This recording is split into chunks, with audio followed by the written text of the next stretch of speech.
They were all out. They threw every weight at the contest. A keenly contested race. The streets of Kogi State saw almost a daily festival of campaigns. Early Saturday morning, the contest began in earnest.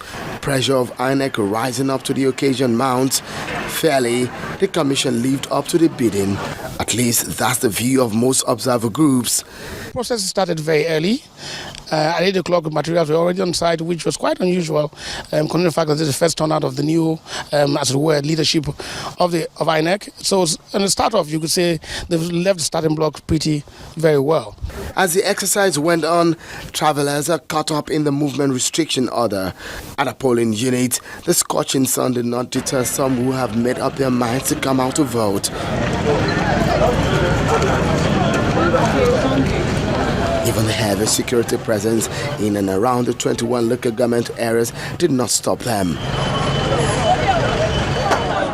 As always in Kogi State, turnout in this election is not impressive. Only 37% of voters turned up to vote. Voting, counting, and all the aspects of the process done, the suspend part is ahead. After several hours of waiting for the results to come in, exactly 24 hours when the election commenced, the commission began announcement of the first local government results. 12 hours later, the all results are in the bag, and the chief returning officer concludes computing the figures, but the election is inconclusive.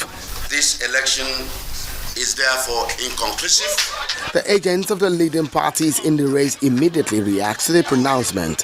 We couldn't have accepted a declaration of this election if it went otherwise. The supplementary election means that we are going to redress the wrongs that were created by those cancellations. So we are going to participate fully. I think for us is victory delayed, and the PDP is crying foul around that there was manipulation, there was rigging, and my response to that is that when you beat a child, you expect the child to cry. Unknownly to them, the news of the death of the APC candidate Prince Abubakar Audu filtered in.